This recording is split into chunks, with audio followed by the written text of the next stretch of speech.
সামনের সপ্তাহ থেকে বর্ধমান বিশ্ববিদ্যালয়ের গোলাপবাগ ক্যাম্পাসে ক্লাস শুরু হবে অর্ণব দামের। শুক্রবার তার কাগজপত্রের ভেরিফিকেশন হলো ইতিহাস বিভাগে। যাবজ্জীবন কারাদণ্ডপ্রাপ্ত মাওবাদী অর্ণব আপাতত পিএইচডি অর্থাৎ গবেষণা নিয়েই মনোনিবেশ করবেন বলে জানান। দীর্ঘ টালবাহানার পর মাওবাদী অর্ণব দামের কাউন্সেলিং সম্পন্ন হয় গত সোমবার।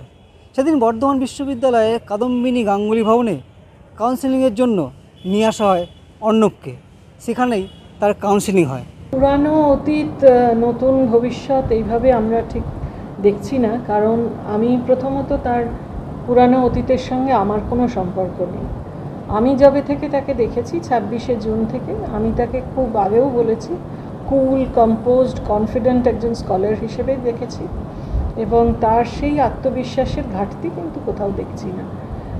এবং সে সম্পূর্ণ আত্মবিশ্বাসে কিভাবে লাইব্রেরি করবে, কোন কোন বই পড়া প্রয়োজন, এই বিষয়গুলোই সে আলোচনা করছে। ভেরিফিকেশন কমপ্লিট হলো, কিন্তু ভেরিফিকেশন কমপ্লিশনের প্রসেসেও বিভিন্ন সময়ে একজন আগ্রহী উৎসুক ছাত্র যা করে থাকেন, বিভাগীয় প্রধানকে যে ধরনের প্রশ্ন করে থাকেন যে আমি কি বই পড়ব, লাইব্রেরিতে আমি কিভাবে কার্ড তৈরি করব, সেই ধরনের কথাই রয়েছে। এরপরে আমরা নোটিফাই করব আগামী সপ্তাহ থেকে ক্লাস। সোশ্যাল স্টাডিজ আমরা ঠিক বলবো না, সামাজিক ইতিহাসের কোনো বিষয় নিয়েই সে গবেষণা করবে। ইতিহাস বিষয়ে পিএইচডির ইন্টারভিউয়ে প্রথম স্থান লাভ করে ইতিহাস সৃষ্টি করেন জেলবন্দি মাওবাদী অর্ণব দাম ওরফে বিক্রম। আর এরপরেই ঘটে বিপত্তি।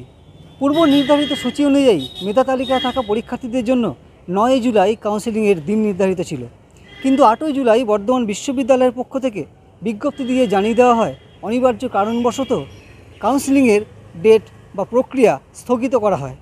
এরপরেই আসনে নামেন তৃণমূল নেতা কুণাল ঘোষ, আর তাতেই জট কাটে। পিএইচডিটা করতে দিন, তারপরে আবার আসুন। ভবিষ্যতে কি লক্ষ্য আছে? আপাতত আমাকে অনুসরণ করে না।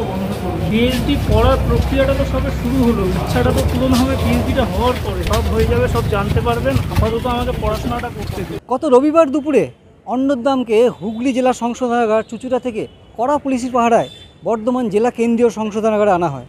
রবিবার থেকেই অর্ণব কার্যত বর্ধমান জেলায় আবাসিক হয়েছেন। একদা রাজ্য পুলিশ ও প্রশাসনের ঘুম কেড়ে নেওয়া মাওবাদী নেতা অর্ণব গত 26শে জুন ইতিহাস নিয়ে পিএইচডি করার জন্য ইন্টারভিউ দেন বর্ধমান বিশ্ববিদ্যালয়ে। তার ইন্টারভিউ নেন বিশ্ববিদ্যালয়েরই ইতিহাস বিভাগের দিকপাল অধ্যাপকরা। ওই দিন কড়া পুলিশি পাহারায় অর্ণবের ইন্টারভিউ দিতে যাওয়া নিয়ে সরগরম থাকে বর্ধমান বিশ্ববিদ্যালয়ের গোলাপবাগ ক্যাম্পাস।